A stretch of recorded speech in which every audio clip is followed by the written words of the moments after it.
I guess I decided to jump off a cliff. How did you land? Tonight on 2020, Breaking tonight, the women who took on and took down the most powerful man in television news, Roger Ailes. He tried to kiss me 3 times. Charges of sexual harassment against him. Is this really happening to some of the most powerful women in television news? Gretchen Carlson speaking only to 2020 in her first television interview after that landmark lawsuit. After accusing former Fox News CEO Roger Ailes. And groundbreaking apology from Fox News. Look at how we react to women when they finally do come forward. They're accused of making it up. Revealing tonight how she says she was harassed by others back when she was Miss America. He took my head and he shoved my face into his crotch. The fears of speaking out. You don't want to make waves. You're going to lose your job. You're going to be that woman. But what about this woman saying she was pressured into a relationship with Roger Ailes? I got a promotion. He really let me know. I want you to show me some gratitude. As in sexual Yes. gratitude. He said that I needed training. You needed training? Tonight, powerful women telling their stories I consider myself to be a pretty damn strong woman. with a message for every woman in the workplace. Why don't we say anything? Crossing the lines, women and men at work. Hello, I'm Elizabeth Vargas. And I'm David Muir, and we're coming to you tonight from right here at our offices at 2020, the kind of work cubicles familiar to so many offices around this country. But what might also be familiar, and sadly, is that 1 in 4 women nationwide say they've experienced sexual harassment at work. And at every level, from cubicles to corner offices. And tonight, the high-powered woman whose lawsuit brought down a TV giant, speaking only to 2020. Gretchen Carlson, a huge name reporting the news and then becoming the news. A media and political bombshell. It was a spellbinding summer surprise. Major change at Fox News. CEO Roger Ailes has handed in his resignation. A lawsuit that helped bring down a titan of television. Roger Ailes, the founder and force behind Fox News, accused of sexually harassing one of his network's on-air stars. On what Richter scale was the earthquake that Gretchen Carlson started by filing this lawsuit against Roger Ailes? It was off the charts. I mean, nothing like that had ever really happened at Fox News before. Sarah Ellison has reported extensively for Vanity Fair on Fox News and the legend of Roger Ailes. He takes a lot of credit and deserves a lot of credit for creating the success of Fox News. And you could see when you look at the channel, you're looking at his vision. So, can a 4-year-old be a pinhead? A vision that included a signature hook. Big balance. And some say a signature look, which you could spot the minute you turned it on. When I turn from NBC to CNN to Fox, you can tell a difference. The dresses are tighter, the skirts are shorter. The sort of famous leg cam, which is a camera that sort of shoots at a particular angle so that you can see that her legs are crossed and her thigh is sort of revealed. Belinda Lescombe wrote a cover story about Gretchen Carlson for Time magazine. Gretchen joked about this when she went on to a radio show and she got to wear jeans, and she said, it's so great to be on radio because I can wear pants for a change. In her skirts and dresses, Carlson was on the set of the popular morning show Fox and Friends, where she was co-anchor for 7 years. Start from scratch. Good morning, everyone. In her lawsuit against Ailes, Carlson alleged that behind the sunny morning show exterior was a hostile workplace, more reminiscent of a locker room than a newsroom. You read the headlines since men are so great. She names her co-anchor, Steve Doocy, Yes. in the lawsuit. I mean, she talks about how he demeaned her. He pulled her arm to get her to be quiet in various moments. She did go to Roger Ailes to complain about the behavior of her co-host on Fox and Friends. He was not sympathetic here. No, instead of having Roger Ailes say, oh, we'll be sure to do something about that, he lashes out at her and he calls her a man-hater and he says she should try to get along with the boys. Carlson claims that shortly after she complained, Ailes demoted her, moving her off the morning show to a less desirable time slot in the afternoon. Hi, everyone. I'm Gretchen Carlson, and this is The Real Story. But it gets worse. In Carlson's complaint, she says Ailes then began sexually harassing her, making comments in one-on-one meetings like, "I think you and I should have had a sexual relationship a long time ago," adding that sometimes problems are easier to solve that way. When she rejected his advances, Carlson says Ailes retaliated, sabotaging her career. But Gretchen Carlson wasn't about to fade away without a fight.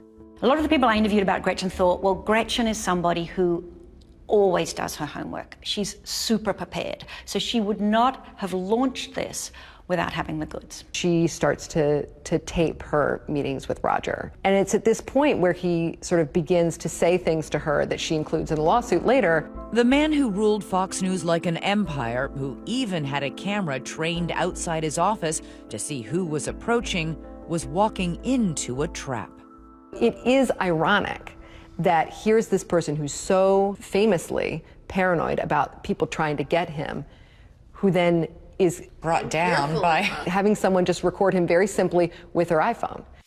Last June, with Carlson still quietly gathering evidence, Ailes abruptly fired her. 2 weeks later, she shot back with her explosive lawsuit. Fox News' dirty laundry was now its own top story. Fox News Chairman Roger Ailes is responding to a lawsuit filed by lawyers for Gretchen Carlson. What was the initial reaction toward Gretchen? I mean, it was horrendous. One personality after another came out and said, "It doesn't sound true to me. Roger's never said anything like that around me." So what did you think when you heard this? I've worked for Roger Ailes for 20 years, all right? Best boss I've ever had. I stand behind Roger 100%. Along with Bill O'Reilly, Geraldo Rivera, Greta Van Susteren, Sean Hannity, all lined up to back the boss. And Fox News' Brit Hume tweeted, "Why didn't she quit and sue instead of suing only after she got fired?"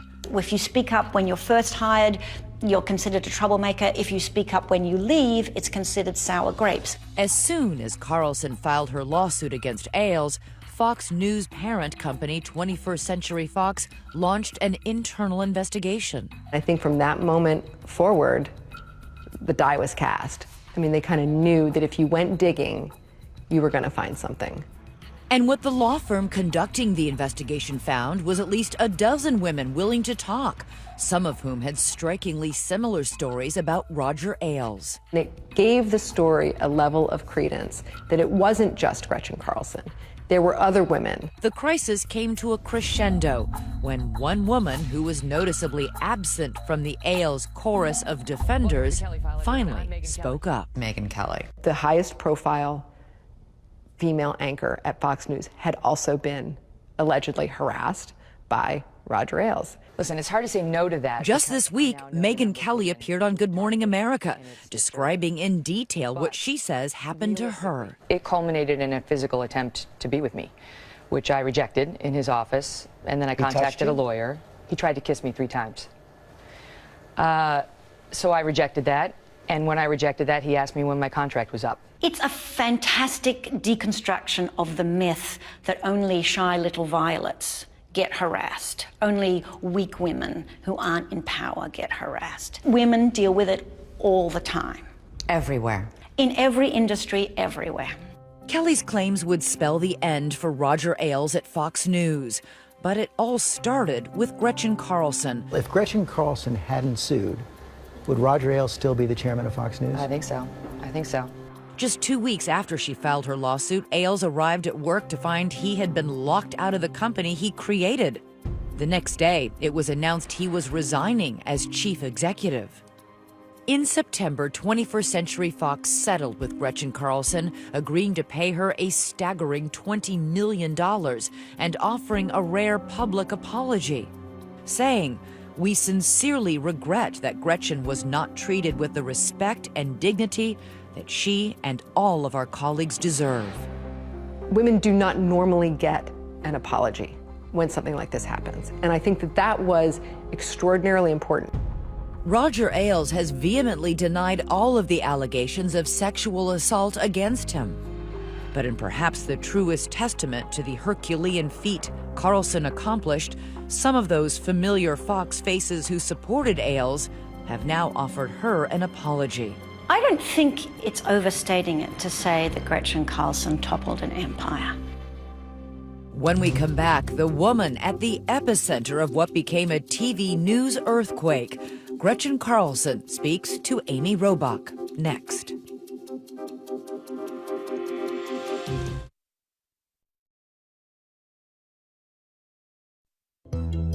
2020 continues. Here's Amy Robach. We women need more women like you to speak up about this injustice. This one says, I want to praise and commend you for your bravery and strength for coming forward and paving the way for other women who are experiencing a horrible situation. Gretchen Carlson, reading just a small sampling of the letters she's received since becoming cast unwittingly in the role of warrior for women against workplace sexual harassment. This one really caught my eye because it's from a father. Here's what he says. I can point my daughter to you and tell her, you see what this woman did? It takes courage, but this is what you must do. And he says to me, so thank you. And if possible, I can only hope that the sharing of this part of your life story will encourage others to stand up and keep it real. You've become a hero for so many women who have been sexually harassed in the workplace. And I can see you getting emotional right now. Because I never thought I was going to be in this position, you know. For those who think they know Carlson and followed her career, she may seem miscast. Her viewpoints, typically traditional, often conservative. And then there's the fact she's a former Miss America. What does that crown mean to you today? You know, it's still something that I'm very proud of. Can you understand why some people think you're an unlikely feminist? Oh, I know, I don't like that title. Listen, I have been fighting for women my entire life. People who've known me all along know that about me. For Carlson, step one in that fight is dispelling misconceptions, both about sexual harassment and herself. We met Carlson at her home in Greenwich, Connecticut, where she lives with her husband of 19 years, high-powered sports agent Casey Close, and their 2 children, Kaya 13 and Christian 11. Your life has completely changed. I guess I decided to jump off a cliff. How did you land? Every day has been a new experience. But to understand how Carlson found herself at that precipice, it helps to understand where she got that strong sense of self. Raised in Anoka, Minnesota, a suburb of the Twin Cities, best known for being the Halloween capital of the world, she was, by her own admission, a very precocious little girl. Tell me about your childhood. It was an idyllic upbringing. My grandfather was the minister at the Lutheran Church. My dad owned a car dealership in town. My mom was the consummate volunteer. I grew up thinking that I could be anything I wanted to be in this world because my mom told me that every single night. Faith and family, the Carlson cornerstones. And by kindergarten, one more, violin. I love what you said about your violin. You said finding the right instrument is like falling in love. You fell in love with the violin? Yes, by happenstance. I wanted to play the piano. Teacher said my hands were too small. So really, it was a fluke that I ended up with the violin. She was a natural. By age 13, playing solos with the Minnesota Orchestra. And she didn't just excel in music. Carlson was also a straight-A student, graduating top of her class. How important was that to you, to be the best? I think that's just the way that I had lived my life, was trying to excel at everything that I tried to achieve. Her parents were thinking Juilliard, but Carlson chose Stanford. It ended up working out okay because then my mom got this crazy idea. To go for Miss America. Right. And she kept saying to me, Gretchen, 50% of your points are based on talent. You have that.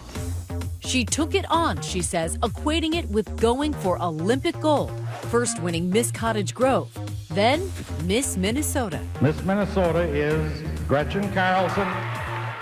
Then, in Atlantic City at 22, she wowed the crowd with her performance of Sarasat Zagunarweisen.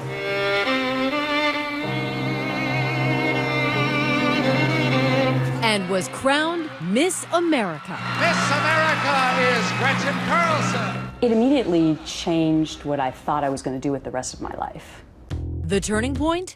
This cameo on a bloopers and practical jokes show. Problem was, Carlson didn't know the joke was on her. Our next practical joke victim was not all that easy to victimize. So it was Dick Clark and Ed McMahon. And it was a week after I had been crowned Miss America. And it was some complicated satellite system, and I was just supposed to be there on stage to introduce it. Little did she know, the Miss America co-hosts were in on the ruse. Now, our accomplices were Gary Collins and Marianne Mobley, and they really, really made it work. They got called off the set. Emergency phone call, Gary's microphone doesn't work. Suddenly I'm there by myself. Just introduce yourself and just ad-lib a little bit for it, because it's very informal, so don't worry about it. Don't worry about it. And the floor director says to me, "Oh my gosh, we're going live to 5,000 engineers earlier than we thought. In 4, 3, 2, just start talking." Hi, I'm glad to be back with you this morning. I'm Gretchen Carlson, the new Miss America. They put cue cards up. Every word was 17 letters long. Then they dropped them on the floor.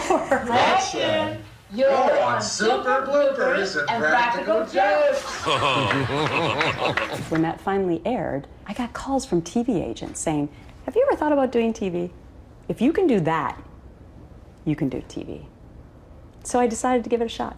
But seeking the glare of television lights, Carlson says she would find something sinister lurking in the shadows. During your reign as Miss America, when you were then seeking that TV job, you thought, okay, let me go meet with people and see how I get into this business, how I do it right. You actually had your first real encounter with sexual harassment. Tell me about that. I did, and it was a shocking experience because with this particular man, he spent most of the day helping me. He made a lot of phone calls for me, and I thought, wow, this guy's being so nice. And we went to dinner, and we were in the back seat of a car going to my college friend's apartment at the end of the evening. And before I knew it, he was on top of me, and his tongue was down my throat. And I was like, whoa, this wasn't part of the deal. And I quickly got out of the car, and I was flustered and started sobbing. And I remember being inconsolable and thinking, well, I'll never speak to him again. And I didn't. Sadly, she says, it wouldn't be her only encounter. And unfortunately, a couple of weeks later, the same thing happened to me again in Los Angeles with a very high-powered PR executive who is still a very high-powered PR executive. And again, we were in a car, and he took my head and my neck, and he shoved my face into his crotch so forcefully that I couldn't breathe. Did you blame yourself? I think to a certain part, yeah. You think, I must have done something. What did I do to invite this? Right. What did I do? Up next, Gretchen Carlson's in front of the camera. But what happened behind the camera's eye? And this time I was in the workplace, so it was different. When 2020 continues.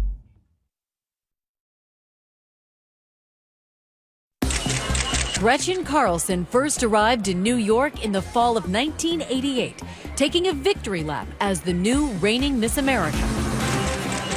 But she soon learned not everyone respects the crown.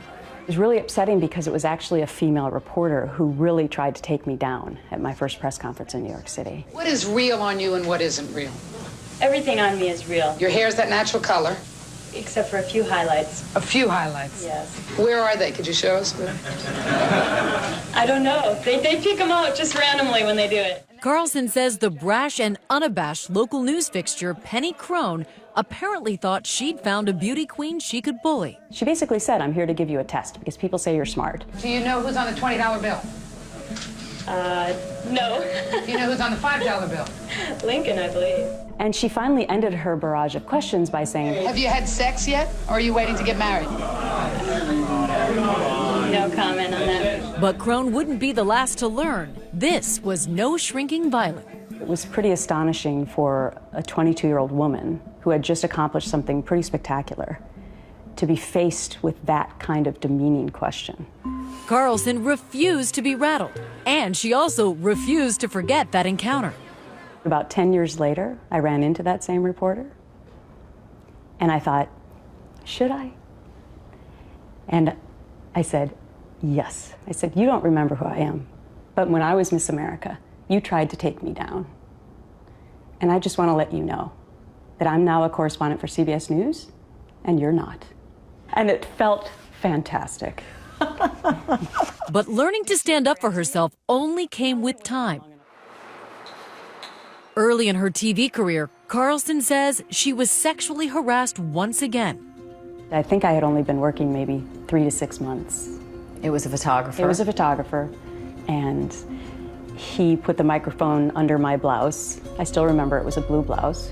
She considered it fairly routine until back in the news van. She says the cameraman began making sexually suggestive comments about her breasts. He started asking me questions about how I felt when he had to touch my private parts. And I thought, whoa, this is not a safe conversation. This was before cell phones, and we were in a rural area. And I had the ability to go to a payphone to get help, but I didn't. Why?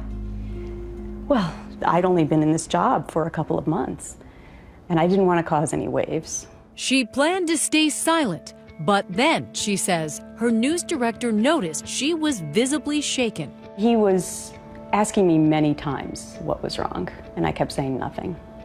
He said, no, I really want to know what's wrong.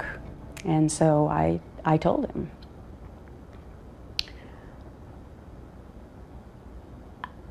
When situations like that happen to women, you fear that it's going to be your fault. You're not going to be believed. You're going to lose your job.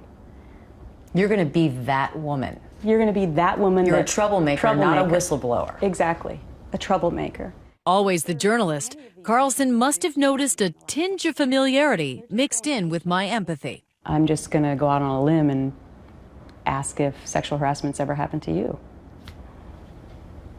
It has, and it's something that I think has happened to so many women, and most of us say nothing. I know that when I have young women who are getting into the business, I always want to warn them. If someone who is higher up than you suddenly asks you to dinner, it's not always to tell you what a great employee that you are, but sometimes you just have to be aware that there are ulterior motives. And whether or not you say anything. Most of us don't. Mm-hmm. Why don't we say anything? I think that's part of the battle for some women. They think if I just work a little bit harder, all this will go away. But I don't think we should judge women if they have waited. Because look at how we react to women when they finally do come forward. They're accused of making it up. Do you remember the moment when you said to yourself, I'm ready and I'm prepared to take on the most powerful man in television? I wish I could answer that, but I can't. Because of her landmark settlement agreement with Fox News, Carlson was unable to answer any of those questions about the allegations she made after her departure. But she's coming forward tonight because she believes she has invaluable advice for other women who've been sexually harassed in the workplace. How important is actual evidence in proving a sexual harassment case? Very important because of the he said, she said. But people would be very interested to know that if they're considering trying to arm themselves with any kind of evidence, you should check what your laws are in your particular state. Would you encourage women to audio tape, to record, to somehow document? I would encourage women to document, yes. Do you think that there is something particular about a woman that could make her more vulnerable to these types of workplace predators? No, and when I've heard that in recent weeks and months, that, well, particular strong women, they would just find another job. Really? Because I consider myself to be a pretty damn strong woman. And finding another job is not a realistic way to solve this problem. Women should not have to face this in the workplace, period. You and I are fortunate. We have means. So a lot of people who are dealing with sexual harassment say, what am I supposed to do? I can't afford to lose this job. What do you say to those women? I say that we as a country have to come up with a solution for every single one of them. And that's what I hope to at least start the discussion on. For starters, Carlson's planning to testify before Congress against what she calls forced arbitration, the fine print in some employees' contracts that prevents them from taking harassment claims into public court. What it technically means is that if this happens to you at work, nobody will ever know about it. Carlson's also starting a foundation to help empower women. Do you feel like you've won? I can't answer specifically about whether or not I won in that specific case, but boy, I hope I've helped other women to win. You just heard the story of someone who said she rejected sexual advances in the workplace.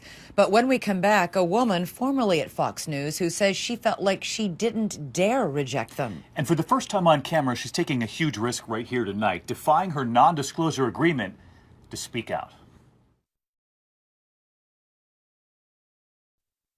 You just saw a powerful woman who was the face of the news, but now someone who was behind the scenes at Fox, saying she was pressured into a sexual relationship with Roger Ailes.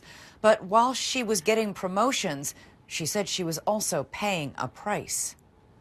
Lori Loon worked for Roger Ailes for more than 2 decades, and she says for much of that time she was harassed, intimidated, and pressured into performing sexual favors. Lori's story first exploded onto the pages of New York Magazine, and now she's sharing it exclusively with us. Tell me, first of all, why you've decided to speak out. Elizabeth, I think that I went through such hell for so many years. I finally felt safe when I saw that other women were speaking up. Lori says she was a naive 28-year-old when she first met Roger Ailes while working in a low-level job on George H.W. Bush's first presidential campaign. I wanted to meet him. I wanted to work for him. I was so excited. I introduced myself to him on the elevator, and then I think later on he ran into me in the hall and was super friendly and had acted like he'd remembered me, and I was flattered. After the campaign ended, Lori says she was financially strapped and desperate for a job when Ailes invited her for an interview with his firm. At the meeting, she says he asked her questions that felt more personal than professional. I think that he wanted to gauge what kind of a person I was, if I was insecure, if I was looking for a daddy figure. He was sussing out your vulnerabilities? Absolutely. And I was real insecure, and I was in need of a job, which is why I was there. Lori says Ailes offered her work doing research, but it soon became clear that he was interested in more than just her work. One night, Ailes was in Washington, D.C., working with President Bush on a primetime speech he was delivering that night. Lori says Ailes asked her to watch it on television and then come to his hotel room to share her feedback. And what did he tell you at that point? He said that I needed training. You needed training? I needed training. And what did you think that meant? I didn't know. I was about to find out. Lori says Ailes told her to strip down to her lingerie and dance for him. Feeling intimidated and worried for her job, she says she did as she was told. Then what did he do? He would have me get down on my knees and tell me, you know what you are, Laura. You're my whore. You're my sex slave. You're going to do whatever I tell you to do at any time. Do you understand that? Lori says Ailes then instructed her to perform oral sex. I didn't question it, and that was his big thing. Just don't ever question anything I ever asked you to do, Laurie. Did you try to refuse? It was too late. The minute it happened, I knew that I'd been blackmailed because he did take photographs of me. And he would say, this is just my little insurance policy, and I'm just going to put it in a safe deposit box just to make sure you stay loyal to me. According to Lori, that bizarre night was no aberrant incident. It would become a pattern that continued off and on for more than 20 years. He'd say, I think you need some training. I think you're slipping up. Or you haven't had your training lately. When Ailes launched Fox News in 1996, Lori went along. First as a production assistant for Fox News Sunday. Although she was now rubbing shoulders with some of the most powerful people in Washington, she says her secret relationship with Ailes had begun to feel like psychological torture. I never told a living soul. About what was going on? Absolutely not. He reinforced with me how great he was. And he'd say, I'm your only friend. I'm the only person in the world that you can trust. You can't trust anyone else. So you say that enough times to someone, and it's reality. Lori says her silence and loyalty were rewarded with higher paid positions, eventually being named the director of booking at Fox News with a 6-figure annual salary. But it all came at a price. I got a promotion, a big promotion. Afterwards, I went in to see Roger. He said, so, see? I told you I'd take care of you someday. He really let me know. I want you to show me some gratitude. As in sexual? Yes. Gratitude? Yes. It's unbelievable that it would be that overt. That, okay, you finally got this big promotion. I told you I'd take care of you. Now go strip down. And I was so excited. And then the next words were, go over to the DoubleTree and thank me. I kept on thinking it would end. You know, maybe he'd stop. And I actually didn't think that it would go on at Fox, but it did continue. You know, people hearing this will say, why on earth would you go along with this? It's not like I was able to go and cry on the shoulder of some friend. I was completely isolated. I was isolated in the workplace. What did you think would happen to you if you complained or tried to refuse? Have you ever seen Roger Ailes when he's unhappy? No, I haven't. Yeah, it's not a good sight to see. It's pretty scary. Lori says her life began to unravel in 2007 when she was demoted at Fox News because of talk in the company about her relationship with Ailes. My boss, Bill Shine, sent me to a psychiatrist, and finally, for the first time in over 20 years, I spoke up, and it all kind of came pouring out. Lori says the gravity of that admission triggered a nervous breakdown, landing in the hospital. Ultimately, she says she knew it was time to stand up for herself. I wrote a letter to the legal counsel at Fox News. What did you say in that letter? Well, I just said that I'd been harassed the whole time I'd been at Fox and that I'd done my job, and I received no response. So it really wasn't until I had hired a lawyer. Within weeks of hiring that lawyer and without filing a lawsuit, Lori received a separation agreement worth more than $3 million. In 2011, after 2 decades of being under Ailes' control, she says she was free. ABC News reached out to Roger Ailes. He sent us this statement, which reads in part, "Miss Loon is someone I once regarded as a friend and a person who I helped for many years. The stories she is telling now are fabrications built on half-truths and outright lies." So then why did Fox pay you more than $3 million? Because he knew that it was the truth. I wasn't lying. Lori says she was stunned by Gretchen Carlson's lawsuit and all the allegations that followed. I didn't realize the extent to which Roger really was a predator. Even after all she's been through, Lori admits her feelings toward Roger Ailes today remain complicated. In fact, in the summer of 2015, 4 years after cutting off contact with Ailes, she wrote him a letter. Why would you write him again last year asking for help finding a job? In about 1990, Roger got a hold of my brain and sort of let me know that he's the only one who would ever believe in me. And I think that maybe the little girl looking for the daddy figure is still saying, "Roger, look at me, can you believe in me?" And it's very sad. Do you think it undermines your credibility? I don't know. I don't really care. I know what happened to me. So if your boss was harassing you, would you know what to do? Let us know on Facebook and Twitter. Use the hashtag ABC2020. And you might be wondering at home, how does human resources really fit into all this? Are they really there to help you? You may be stunned when you hear from one expert when we come back. Wow, look at you. You're beautiful. The Wolf of Wall Street showcased rampant harassment in the seven-figure world of finance. Sexual harassment is not just something that happens in, guy-dominated industries. Women deal with it all the time. Everywhere. In every industry, everywhere. Even the diner down the street. Waitress Lauren Jones says she learned that the hard way. She went to the restaurant manager after her supervisor grabbed her while she was working. Out of nowhere, I felt a firm grab on my behind, a feeling that I knew couldn't have been a mistake. And I asked him, "What the hell are you doing?" Lauren says she didn't want to sue, she just wanted him to stop.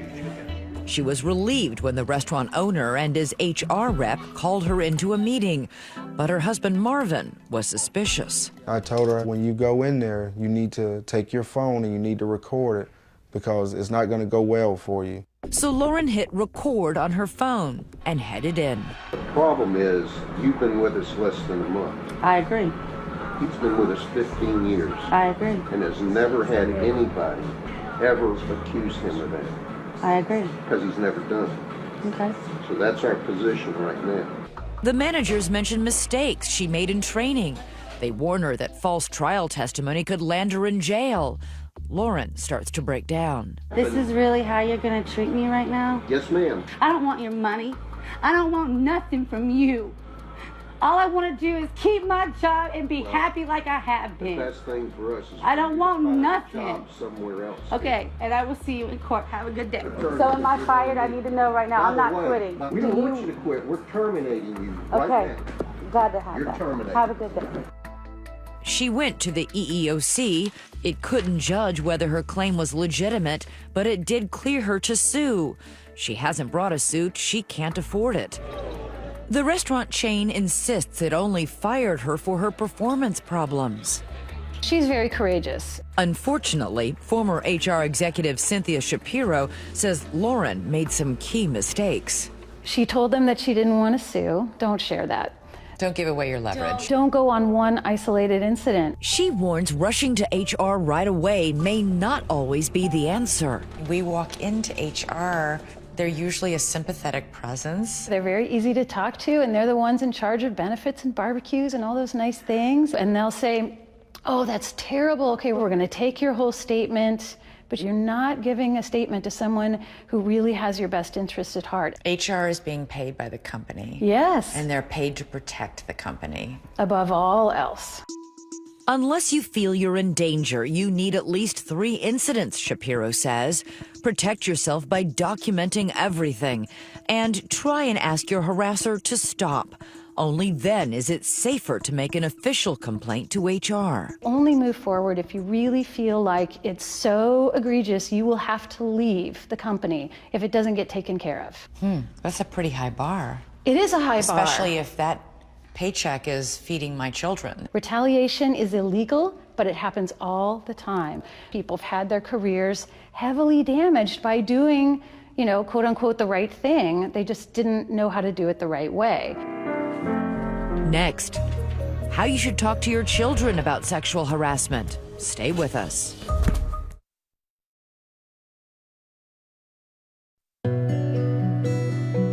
Gretchen Carlson used to be an early riser. Now she's up late at night thinking about her kids and yours. I've often said that I thought it was important to work more for my son than for my daughter. Because I want my son, when he gets into the workplace, to respect his female colleagues in the same way that he looks at his mama. I don't talk to him about the nitty-gritty details. He gets it. 11-year-old Christian has inherited his dad's love of sports, while 13-year-old Kaya has apparently taken on mom's musicianship. What have you told her about the challenges she